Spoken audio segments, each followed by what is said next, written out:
sou Trícia Tadros e esse é mais um programa diário aqui pela Record News, de segunda a sexta, às 19 horas, canal 27.1 na TV aberta, a qualquer hora no YouTube, canal Programa Trícia Tadros e na TV fechada, canal 78.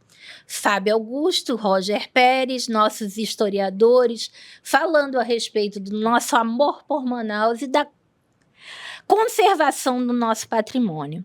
Nós terminamos a outra entrevista falando a respeito, né, de quanto se lutou, né, pela restauração, porque estava completamente destruída ali, o Largo São Sebastião, aquela região. E hoje a gente vê a pessoa que conduziu, né, aquilo referi com muita dor, vendo aquele espaço ser utilizado para fins que não podem ser destinados.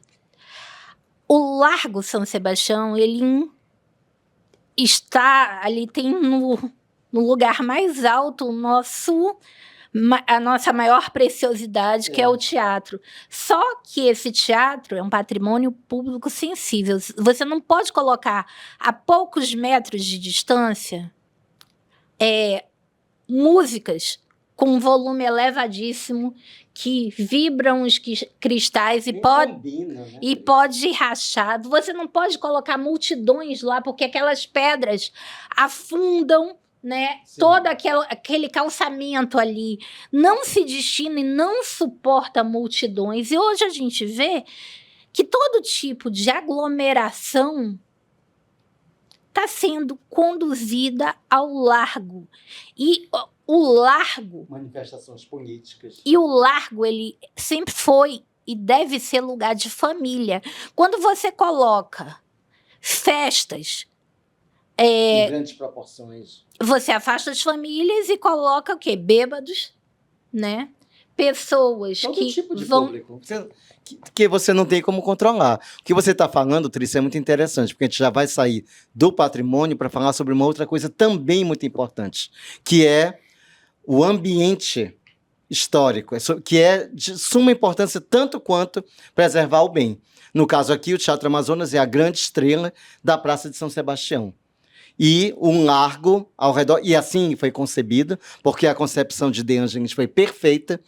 O que é a Praça de São Sebastião? É a antessala para se atingir o próprio Teatro Amazonas. Uma concepção brilhante de um gênio artístico que pensou naquilo dali não apenas como um edifício de uma ópera house, mas como um todo. E que, brilhantemente, justiça de seja feita, o secretário Robério Braga, quando refez o largo, né, em 2003, ele pensou exatamente na ambiência. E, mais uma vez, eu volto a criticar o IPHAN. Hoje, quando a gente olha o centro, já não vou me referir apenas ao largo, mas também a ele, você olha as empenas cegas, para quem não sabe, empena cega, o que é? São as laterais dos edifícios. Você olha todas as empenas cegas, e eu vou usar aqui um termo muito contundente, lambuzadas de grafismo. Tintas de mau gosto, coisas horríveis. Você vê a cúpula do Teatro Amazonas e lá ao lado um desenho feito sei lá por quem autorizou, como que o IPHAN autorizou, por que não é retirado. E olha, antes fosse só ali, você vê ao redor o próprio Hotel Amazonas, um edifício que é um marco do modernismo, um edifício emblemático para Manaus da década de 50 e 60, lambuzado lá com uma imagem horrorosa, mal pintada de uma tinta, de uma índia, grotesca, saindo de um cupuaçu, acho que é alguma coisa assim. Enfim, de mau gosto. E não é só ele, não. Outros e outros edifícios, se vocês derem uma volta num domingo, vocês verão que a cidade está poluída, porque o sentido de ambiência histórica foi para o Beleléu e o IPHAN, mais uma vez, fechou seus olhos para isso. O IPHAN, ele tem, assim, critério que muito nos magoa, muito nos magoa, porque, assim, determinadas coisas que destroem podem, e determinados projetos para conservar não podem. Sim. E, assim, tá na hora da gente começar a bater o pé, porque essas coisas não acontecem ali em Belém do Pará. Não. Né? Tanto não acontece, Trícia, que agora, não sei, para quem não é ligado à área de patrimônio, procure saber, é só dar um clique no Google que você vai ver. O Cinema Olímpia, de Belém, que estava transformado, é um cinema antiquíssimo, de 1912, salvo engano, contemporâneo ao nosso Cine Politeama, que está aí até hoje, mas nada é feito dele. Ao contrário, está servindo para uma loja de departamentos falida. Mas pelo menos, a fachada está recuperada. A fachada está recuperada. E graças a Deus que nesse período da Zona Franca houve uma tendência a utilizar um material chamado Luxalon, que encobria as fachadas. Encobria as fachadas e, graças a Deus, preservou-se. Preservou. Mas voltando ao Cinema Olímpia, ele está sendo restaurado agora. Estava transformado em um caixote horrível, grotesco, sem nenhum tipo de estilo, e está sendo revertido à forma original. Lá, o IFAM, pelo visto, não é tão cruel quanto é aqui. Mas não é isso. É que o paraense bate o pé. O paraense faz escândalo. É a sua história, como nós conversamos. Exatamente. O amazonense, nós somos tão poucos, nós temos que nos unir e fazer mais barulho. Olha que interessante, né? Lembrando aqui comigo sobre essa questão do patrimônio, aqui puxando um pouco para o meu tema de pesquisa. Nós perdemos nosso cemitério de São José, Sim. nosso cemitério do período provincial. Ali outro provincial. exemplo de um largo. O cemitério que era deles, um largo o primeiro da saudade, isso. que também O uma primeiro concepção cemitério deles hoje foi transformado em um parque belíssimo, com um Soledad. museu, o cemitério da Soledad. Sim, Tá lindo. muito bonito. Como deveria ter sido o nosso, Sim. de São José. Infelizmente, nós perdemos numa época que ninguém tinha nem consciência, pelo menos serve de consolo um pouco pra gente. Se não consola muito. Serve de consolo na seguinte... bom, Era a década de 30. A década de 30, ninguém tinha ainda esse tipo de conhecimento, mas serve de consolo ainda ter preservado algumas sepulturas que foram trasladadas para o São João Batista. Mas já estávamos correndo o risco de perder o Rio Negro Clube, Sim. que já está ali... Felizmente, voltando à vida. Voltando à vida. Agora... outra coisa que eu queria falar, a gente está falando em Belém. Em Belém, por exemplo, né? Vamos falar da cidade, que desde Dom João VI preserva nossas memórias, que é o Rio de Janeiro. Né? Eu tirei uma foto, a questão de 2 anos, no Arco dos Teles. Sim. Onde morou Carmen Miranda. 2 edificações que estão nessa foto já não mais existem. Caíram. Nossa. Caiu. Primeiramente, um prédio caiu sem nenhuma manutenção. Depois desabou o segundo. E incendiou recentemente um prédio ao lado do Real Gabinete Português de Leitura, Nossa, que é considerada a biblioteca mais bonita do mundo. É um patrimônio, né? O Rio, o que salva o Rio, porque o Rio tem um patrimônio tão vasto que mesmo se perdendo uma coisa ou outra, ainda sobrou muito. Mas mesmo assim, não cabe uma cidade que foi capital federal desde 1808 até a construção de Brasília nos anos 60, ainda jogar fora patrimônio histórico, né? Não tem condição de você não manter. Eu entendo, né, que as prefeituras, elas hoje muito mais valorizem os grandes polos de votos, né, do que a nossa memória e tudo mais, mas assim, os frequentadores do centro de Manaus, os frequentadores do centro do Rio de Janeiro, habitam nessas regiões que são os polos concentradores de votos. Então, não dá para entender por que não manter. Se essas pessoas que frequentam são justamente de todo lugar da cidade. Quando você vai ao Largo São Sebastião, né, em qualquer evento que tenha lá no Teatro Amazonas, não são moradores só do centro que você encontra. Não. Aliás, raríssimos são do centro, Muitos estudantes. você encontra moradores de todas as zonas de Manaus. De todas as camadas sociais da cidade. É verdade. Então você está garantindo, tente colocar na sua cabeça, você está garantindo um patrimônio para gente que vota sim, que está localizado. Então, vou fazer investimento em tal zona que tem mais votos. Meu querido, todas as zonas frequentam o centro histórico de Manaus. Porque é o interesse de todos. Não é só das pessoas que moram no centro.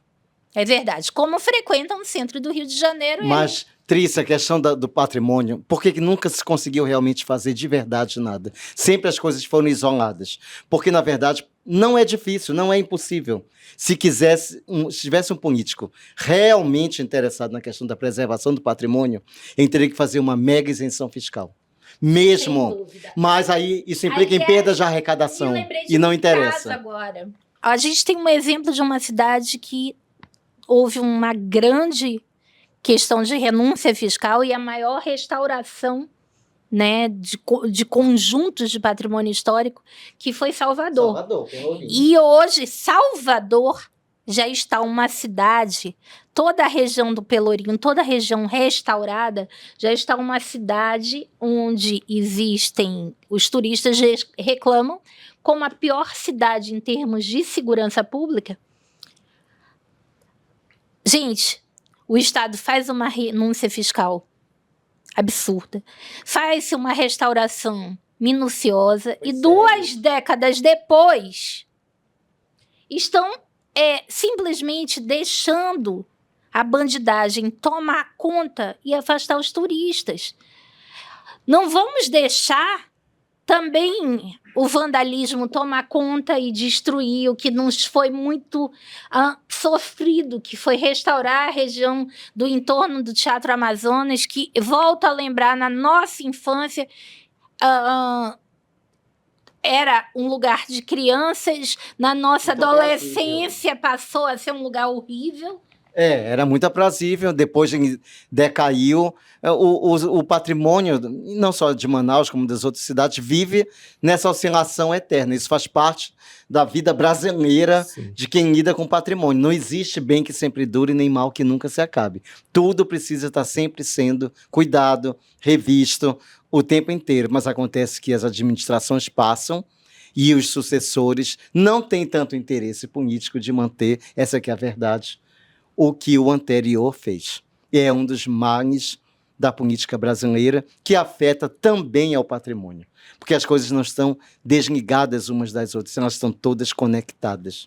Infelizmente, o patrimônio sofre na medida em que nós temos maus políticos também na nossa cidade. A gente vai pedir um intervalinho comercial e a gente volta já já.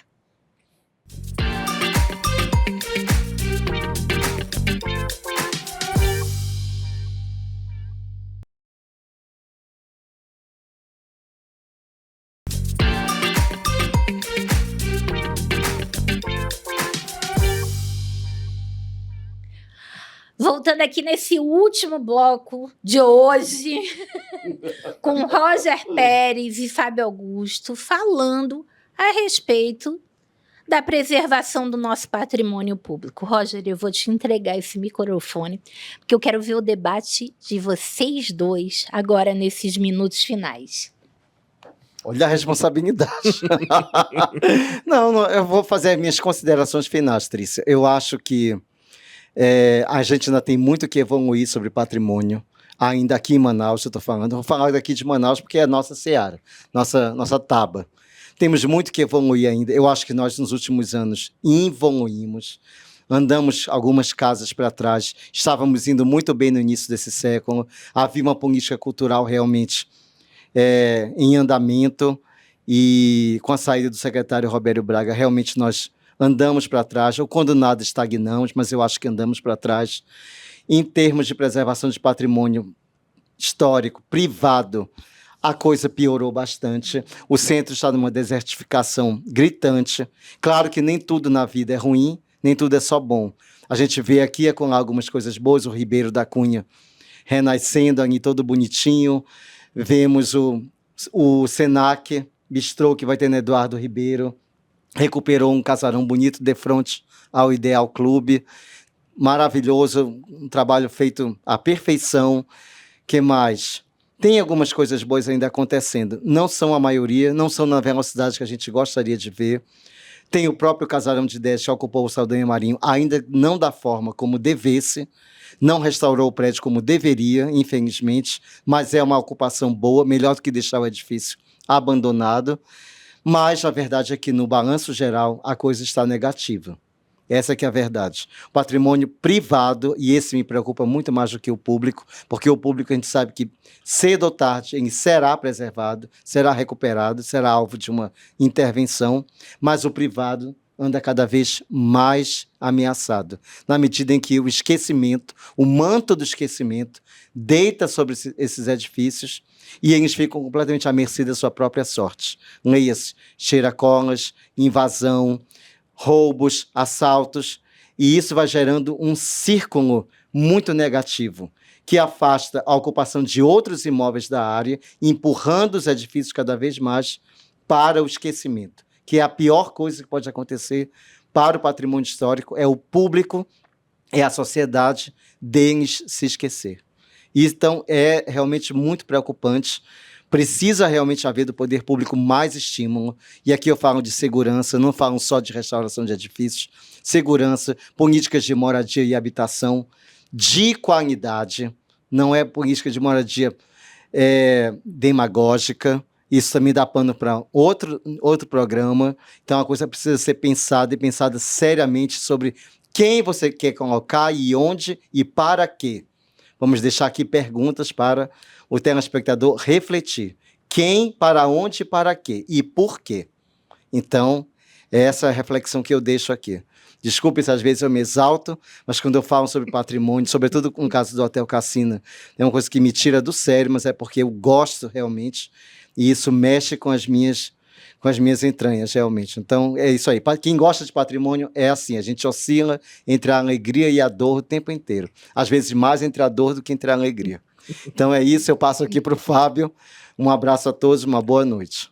Quando eu tive noção pela primeira vez do que era o patrimônio histórico da nossa cidade, eu tinha 14 anos, 14 para 15 anos.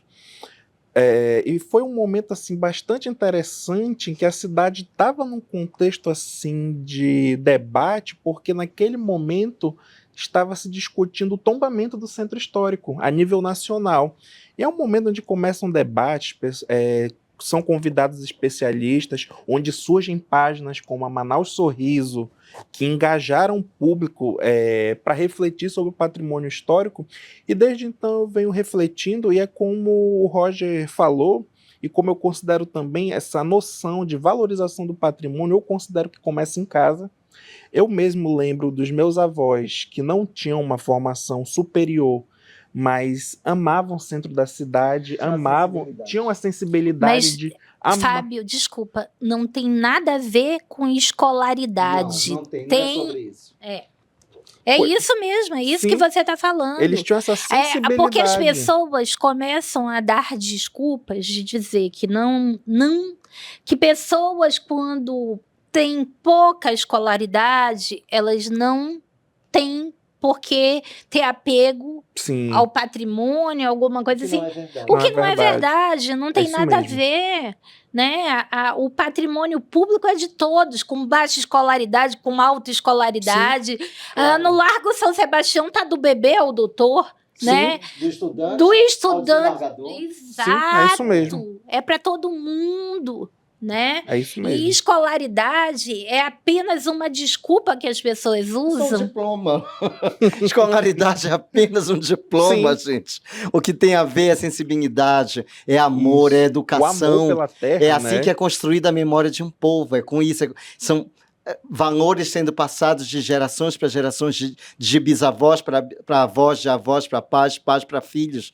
É sobre isso. Sim. Não é sobre dinheiro, não é sobre educação, no sentido de escolaridade formal. Se fulano é formado nisso ou naquilo, não tem nada a ver. A gente vê pessoas que são extremamente simples e são extremamente sensíveis. E pessoas que têm diplomas, sei lá onde, e são verdadeiros ignorantes. Exato. E sem contar que existe aquela falsa crença de que quem é rico tem tempo para pensar nisso.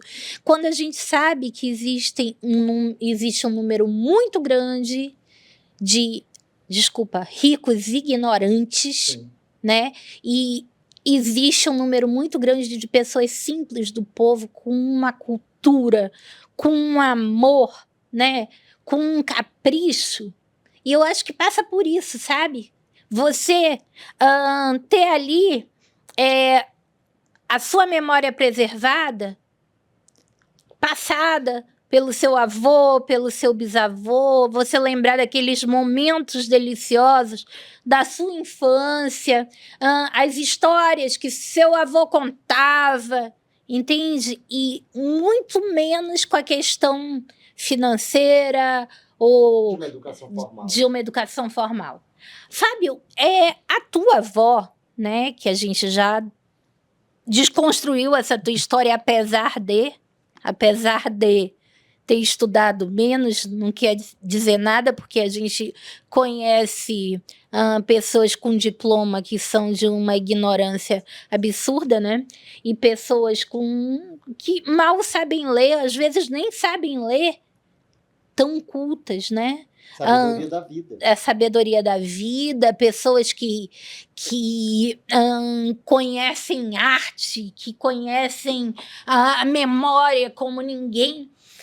A tua avó, ela era uma pessoa que, desde que você era pequeno, né, ela estimulava esse teu amor pela história. Vamos fazer um apelo aqui para todos os avós, a figura. Primeiro de tudo, pais, mães, visitem os avós. Levem seus filhos para visitarem os avós, os bisavós, se você tiver a sorte de tê-los, porque essas são as pessoas que vão contar a nossa história, a nossa memória para essa nova geração. São vetores. Sim. Muito da luta da preservação ela se passa pela oralidade, porque a memória ela nos é passada pelos nossos ancestrais. Conosco foi assim, nossos avós, nossos tios, nós sempre no meio, ouvindo essas conversas. Foi assim que foi introjetado em nós, em mim, meus irmãos, o amor pela cidade. E o que está acontecendo agora, eu não sei, eu tenho certeza que vocês leram, é que apareceram nos veículos nacionais um grande declínio dos encontros de família, dos almoços de domingo, porque simplesmente as pessoas deixou de ser cultural reunir a família. A família se esgarçou.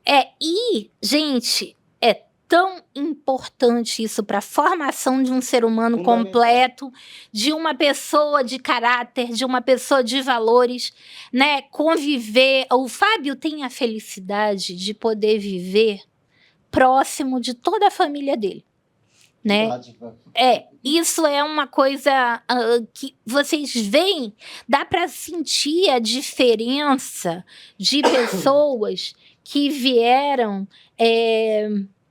de um lugar onde toda a família está cercada e transmite valores e transmite daquelas pessoas que foram criadas apartadas, com dinheiro ou não. Sim. Entende? Porque as pessoas tentam colocar tudo na caixinha do ser financeiro. O Roger está aí defendendo porque ele não é. O Fábio veio de origem humilde, meu marido veio de origem humilde. Muitas pessoas que vieram de origem humilde com essa educação familiar, né? Essa valorização da história oral e dos valores. São pessoas que prezam por manter, né, tudo isso que a gente defende vivo. Sim. Né? Então, vamos primeiro pedir a todo mundo para que reflita a respeito dessa questão de reunir as famílias, a questão de você que tem um patrimônio, saber a quem destiná-lo, né? Você ter uma consciência quando você pisar, né, no chão de um espaço histórico, ter a consciência de que aquele chão ali custou o esforço de muita gente para ainda existir, Sim. né? E quando você coloca ali um peso desproporcional num lugar, um volume desproporcional num lugar, uma ocupação desproporcional. Você está colocando em risco toda a memória da cidade. E um povo sem memória é um povo fragilizado. É um povo que não tem nada. É como um corpo sem alma.